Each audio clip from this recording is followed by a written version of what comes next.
Welcome, everybody. I'm here with Maria Garcia and Aurelio Garcia, who both have very deep connections with the Elijio Panti National Park in Belize. Some of you have watched beautiful conversations with Maria before, and we're here today to talk about a very important need that the park is facing. So Maria, I'll hand that to you. Maybe we can start with a prayer, and then we'll jump into this conversation. Okay, thank you, Kike and Samara. Kuno ko chubing kumehembing ku shankilich ko gotiktum. Bela etung kiktal huya kik muchtal. Yolo pathalik. Ich katik titestung. Kuno ko chubinesh. Ka ki sahesh titong ik tukul ik nat. Ik sasil yolo pathalik metik mea huay yukam. Ich katik titestung kaki kanan testung. Ubel, unat, umuk, uchan, mako, nukuch mako, kukananko be kash, hoch kash, Elijio Panti National Park. Ik atik titestung, hoch mako, takuyanko, yolupa salih kanantik tulakal basyang ichile kasho, ichile witsobo, ichile sasilobo. Ik atik titestung, kat ahestung iknat, ik tukul. Yolo pahtalik kanantik basta atestitung. Kuch bing kumen bing kubishan kalichko botitung.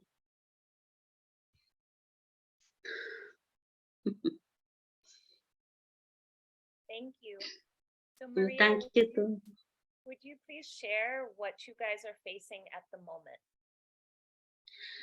Okay, presently, we are having a very delicate issue that we are, facing within the EPNP, where, we have illegal activities happening. And it is sad, to see that we are losing sacred trees that have 40, 50 years. They are being removed, taken away, and it's in a situation or in an area, that it's, very controversial, very, I can tell you that it's an area that you cannot believe that, this could happen. Because, there are people that are taking care of this, specific area. It's not our staff, it's not our ranger, but it's the government, people. And it's sad because I think us like human, we still cannot, like learn the message. We are, passing through very, challenging times, moments that we need, at this very specific time to protect what we have, because it's like a balance of, sacred forest and, sacred places that needs to be protected, not only for my community, not only for, for the future generation, but for Mother Earth. And we are losing them. So it's very intricate, it's a hard time. It's more stress on our rangers, but, because of that heart that they have, and, and the will to protect the forest, they are there because they have to work in the daytime, and they have a mission, to take care of this area during the nighttime. And it's a very delicate area, because through that area, there is, where a lot of these illegal activities happen. And, hunters get through that area to go to the mountain pine ridge, and not only to the mountain pine ridge, but even into the park to hunt, to log, and even like, other illegal activities like drugs and all that. But, they have to do it. It's part of a mission, and it's like, if we don't do it, then who will do it, Definitely. So I'll just give some context if people are hearing this for the first time. about a month ago, your organization managed to sign a co-management agreement with the government, which was a huge success for your community. And like what I could understand from what you shared with me was that at least for the next 5 years, the park would be safe. But last month, what I've heard you say is that you're noticing the felling of some very old trees in an area of the park where government officials are running an access way. So the extrapolation that everyone's coming to is that people can't remove such big logs without people at the gate knowing that these logs are removed. And so there's a harvesting that's happening, even though on the surface, they're supposed to be protecting the space. And then earlier when we spoke about this, you shared that you brought this up with the government reps and said, you know, what's going on? And would you share what they said with you in response? Well, our rangers, did their report and we sent it to them. But, it's like they are too slow, or I don't know, something is happening. And then, we have to put more pressure, and suddenly, when they saw, that the heat is, the heat is there. So they started, to like get in contact with us, have meeting with us, and they went after a month, which gave enough time for more harvesting of, of this illegal activity. So more of our wood was, of our hardwood was lost.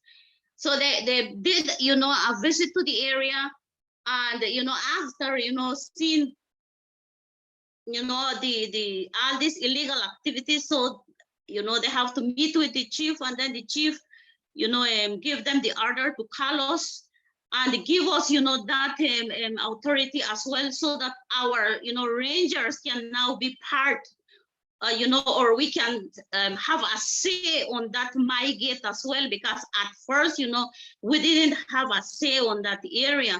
So now that we have that access, that's when our, rangers are, within that area now, doing what they have to do, patrol the area, monitor the area, be in the area, have presence in the area. But also, we told, the first officer that we need a written something, because if we are going to have a say on that, specific station, we need, things to be on paper. So they said that they were going to draft, an agreement so that we can, sign it, and, have, a mandate on that specific area as well.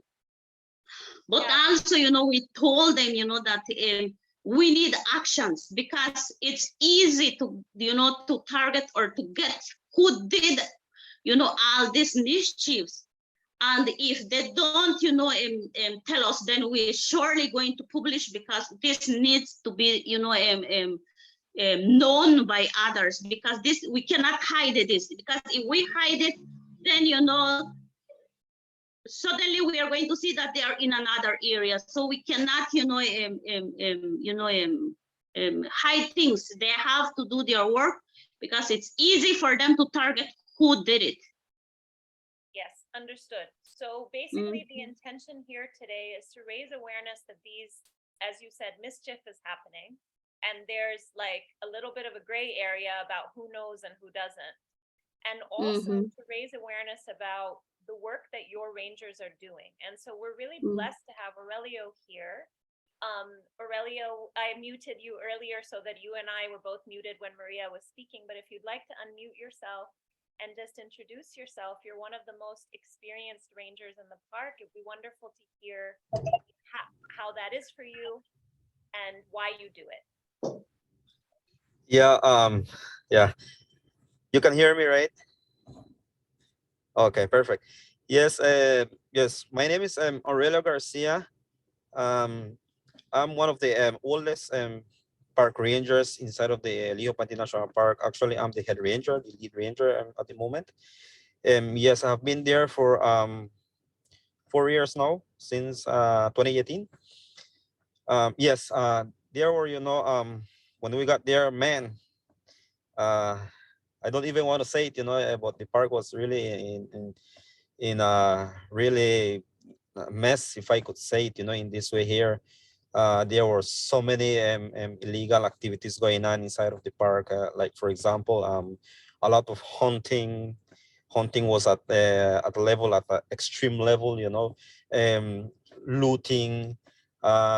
We have illegal logging, extraction of non-timber forest produce, and but I'm happy to say now that despite we are limited in staff, especially out there in the field. We are just at the moment we just have 3 rangers, including myself. But we have managed to control all of these activities. We have managed to to reach to our farmers, to the buffering farmers into our into the national park, and it has helped a lot. But then since we have limited staff, we cannot reach on different areas inside of the park, since we have 12,600 acres. For 3 personnel to go around that, it will take a lot of time, right? And by the time we want to get to a different area, over here that we left, to go in another area, then that's where they will come in. So yeah, those are some of the challenges that we are having right now.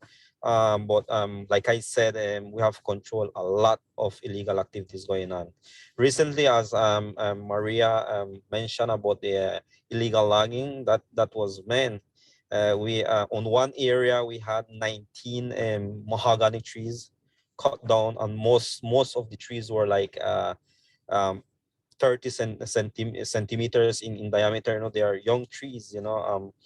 Some of them, they are really nice trees. They are seedling trees.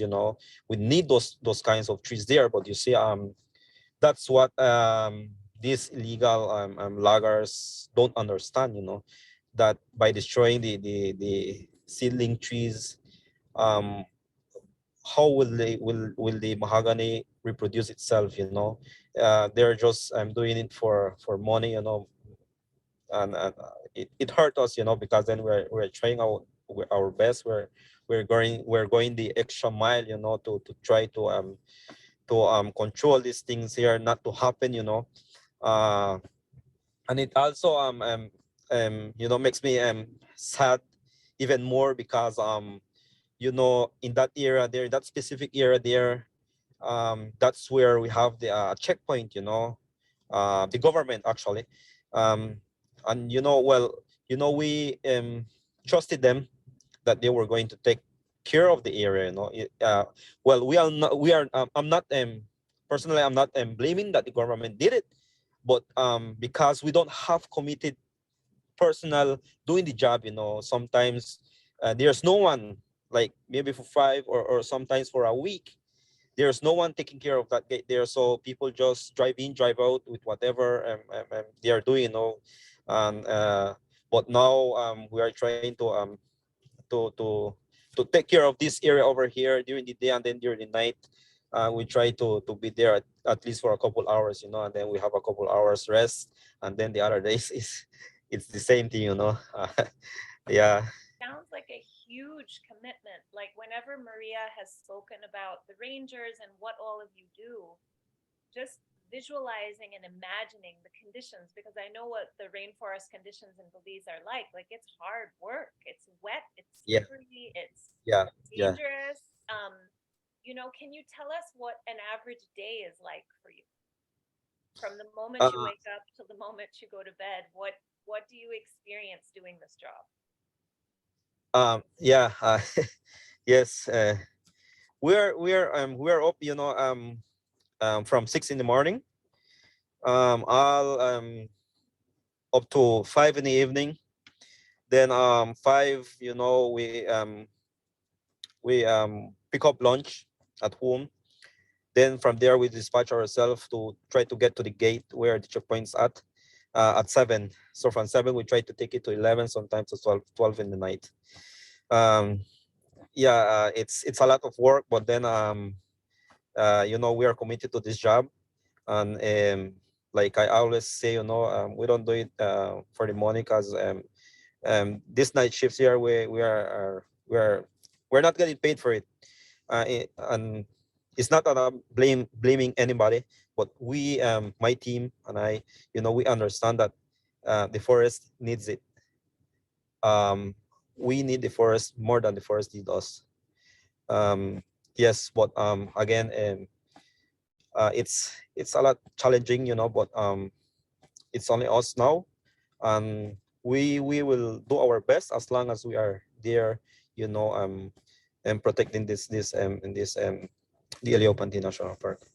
This is so, like, I'm just so honored listening to you when I think about three people having to protect such a large area of land from, poachers, potentially corporations behind the logging. Like, it's Yeah, crazy. It's insane. Like, it's in superhuman effort. And one thing you just said around we need the forest more than the forest needs us, I would love to ask if you're comfortable answering this about the deeper spiritual relationship to the land and what it means to you and your rangers personally to do this, to like be there wet, cold, dirty, days in, days out, not sleeping, not seeing your family, not getting paid. What does it mean to you to do this? um well, it's simple, um the forest basically provides um everything that we need, from oxygen to fresh air, um fresh water, um and many other things, medicine. um if we if we don't do it, we don't try to protect this forest here, um I mean, from here to like 50 years maybe, um there will be a huge difference in that forest there. you know uh, uh, the way this illegal personal think, they don't think in protecting something, they just think in making money, um and that's it. That's all what's in their mind. But we well, personally, myself, I see this forest in different ways. um like I said, I want my children to be able, my grandchildren to be able, to walk in this dense forest, this beautiful forest here, with so many different canopies, I'm looking at the animals, different species that we have there, otherwise, they will just hear about a jaguar. What is a jaguar, or what is a howler monkey, if we continue with this fires, we continue with this landscaping of, or extending, the farmers extending their for their crops, I mean, we have seen already the climate change. So I mean, there's a uh, like this weather that is going on right now in the United States, it's is is when I see it, I won't be able to live there, it's just looking at it. Here in Belize, we are still I could say that we are still there. um we haven't lost, as much, but eventually, if we do not protect it, so for me, this job here, it's not only a job, because then a job, it's like when you get up in the morning, another day, I don't want to go to work, but here, when we get there, it's like we just enter into, another home, something that we can call home. Peace, we can feel peace while we are there, it's like a stress-free area that we take it as, and yes, that's just a few that I can say right now. But I mean, if you can experience it personal, then you will see what I'm talking about. Yeah. No, I hear you. I hear that you don't have a choice. It's a calling. It's like a soul mission. And I Yeah, really respect that and honor all of you for doing that. And I have a practical question, and I think this will help the viewers is Maria had, when she wrote to me about this, she said, the help that we really need are more rangers. Like that's what's yeah, really needed in terms of the challenges your community is facing right now. You need to train more young people, have more bodies who are willing so all of you can rest, and that takes yeah, finances, like that yeah. takes support. So ideally, how many people would you have? And what would that involve? Like, what do you need for this to be sustainable? Yeah, we have since we are there out on the field, in different eras, on different times, um, we would like to set up, at least 3 different CPs, camping points. Um, we always, like you always talk, we sit on always in the during the morning, we always, sit there, and I have a word with my rangers, and we discuss on this kind of thing there. I tell them, eventually in the future we will have all of these things here, we just need to keep committed to this job here. And we discuss, and we would like to at least have 3 different CPs, um and rangers. We want to have at least 4 rangers on each CP, so that will, that will be 12 rangers in all, that we will need to take care, of this 3 different areas here. um Only the 3 of us, we have only maybe cover like 40% of the Elijio Panti National Park, which is, we still have 60% that we don't even know what all is going on in there. So yes, and in order for us to be able to sustain these rangers here, or like you said and mentioned just a few seconds ago, we need the finance. Without the finance, then you know uh, not everyone is like us, because we started there. We volunteered ourselves for almost 2 years. We were there, every day. We try to do shifts, just to, to do some other jobs where we can, have something, for the table for our families. But then we try to be at the Elijio Panti National Park, like every day, volunteering. And you know you can say that how, we're committed to this job here, in protecting the Elijio Panti National Park. Yeah, but like I said, minimum we need at least 12 rangers, for us to be able to fully protect this national park. So like equipments also, there's a lot of, if I, start to make a list right now, I won't be able to finish, because then there are so many things that we need. We haven't been able to like do overnight campings because we don't have camping gears. We need camping gears, because our CFT comes first.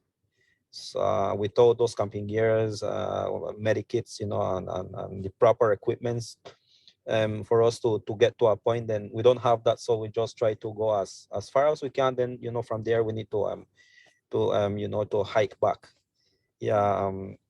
But yes, that's most likely what we need. We really need more rangers. Like I said, we haven't been able to reach some points, like over to the east side of the Elijio Panti National Park. We haven't been able there. People keep reporting to us, hey guys, you need to go there. There's a lot of illegal activities going on there, like logging, hunting, and I'm like, yes, I know, but we are not able to get to that point as yet. So yeah, it's sad, but eventually we will get there. So I'm wondering if it might be a good idea. Like, part of the intention with doing this video is I know there's a lot of practitioners in the bodywork sphere who were all trained in the traditions of Don Elijio Panti, and they want to help. Like, they want to do whatever they can. And like, as the Institute, we send tithing from classes, but I'm wondering if it's worth crowdfunding, like creating a GoFundMe page or something and getting a really clear list of what it would take for 9 more rangers, like what the equipment is, and just breaking this down and having a number. So this is something the 3 of us can talk about. Yeah. Creating kind of a physical, tangible goal that we can all see and that, you know, is something we can reach. Because I know, like, from what you both are sharing, like, just the survival day to day is taking all your energy. And so it's just a minute of like sitting back and planning and holding that together. So let's work on that. And in the meantime, we'll put this video out. And if anyone wants to send anything from the work that they're doing, they'll have your account number and all of that. And in the meantime, we can create a larger like dream and work towards that dream. So yeah, thank you. That really helps illuminate this. And I think my last question, maybe, because I think the people listening would really love this, is do you have like a favorite story of some magical, miraculous, fun, amazing moment in the park, whether it's with a jaguar or something crazy that happened, like something sweet to leave the group with? Is there a favorite story? Yeah. Well, you know, actually, just the other night when we were, you know, at the gate, at the checkpoint, we were, you know, having, you know, a together, you know, moment there along with the rangers and the other guy from that works with the government, you know, and he was an older guy. He is an older guy, and he was sharing, you know, stories like sometimes, you know, um, he stays there during the night by himself, you know, by himself. He says that he doesn't know if it's only his mind or only him, you know, thinking that someone is watching him all the time, you know, and then he, you know, he feels like chills in his body. Sometimes he feels he hears someone knocks on the door, and then, you know, he goes out there, flash all, you know, around the house, and like there's no one. And different other stuff, you know, he has heard. And then you know, I was there, and I was telling him, you know what, you know, we have been in the park, we have stayed like deep inside of the, you know, of the forest. We have never heard nothing like strange. It's the other way. I, you know, I was telling him, I believe, and if you believe, then, you know, it becomes reality, you know, that if we are trying to help, like protecting something, you know, I believe that the forest will also protect you. So, you know, I am grateful that nothing, not a snake, nothing bad has never happened to us, you know, because where we walk, you know, it's not walking on a sidewalk, you know, it's like hills, cliffs, creeks. You know, we have a lot of venomous snakes. But thankfully, we have never encountered anything that could threaten our lives, you know. So what I'm trying to say is that the forest protects us all the time, and he knows that we are doing it um not for like, how can I say it, you know, we're not doing it like um to create like conflicts, or you know, doing it in a like in a like something that I don't want to do. I believe that the forest knows that we love him, and he will give us that you know, back to us also. So yes, like I said, someday, you know, whoever is listening to us, you know, or seeing this video here, I'm inviting anyone that wants to come, to experience this here in our national park, and then you will know what I'm talking about. Yeah. Oh, thank you so much, and thank you for the invitation. And I believe people really will come at the perfect time. And thank Yeah. you for the deep wisdom that you've shared, Aurelio. And I'm really gonna pray, and I believe anyway that good things will come to you guys. Like they keep happening. And I really take Yeah. that message about when you come to the earth in a loving way, the earth wraps around you. So Yep. That's right. thank you for your time. Maria, are you still there, honey? Your camera is off if you want to turn it on. We'll give her a minute. But Aurelio, thank you so much. We're almost at the end of the hour, so we'll wrap this up in a second. But is there any last thing you want to say before we close this? I believe we have pretty much said most of the our challenges, our concerns, what we need, and yeah, we are here with our open arms, in either in any way you want to help. It's highly appreciated, and we will, be happy with it. Um, it doesn't have to be. It could be just a penny, and that will help us. That will help us. Yeah, that will help us. You know, uh, give us more encouragement. And keep doing this what we are doing. Yeah. Yeah, and yes, also thank you for this opportunity that you're doing for us. We appreciate it. And um, it was a nice meeting. I'm not used to this, so I'm sorry if I look nervous or you know. Yeah, No, but you're great. You're yes, great. I'm trying my best. You're Yes, I'm doing trying awesome. my. Thank you. Yeah. And thank you for all that you've shared. I'm super, super grateful. I will have to close the call because I have to hop off now. But Maria, just checking in with you, honey. If you're still there, if you want to say anything just to close the call and offer gratitudes to this time.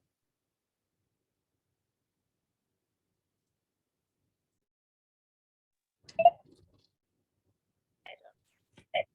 There you are. Anyway, blessings, Maria. Blessings, Aurelio. Thank you both so much for all that you've shared in this space. And we really look forward to the miracles that will come from this time. So I'm going to close Yes. the call now and stop recording. Blessings, everyone.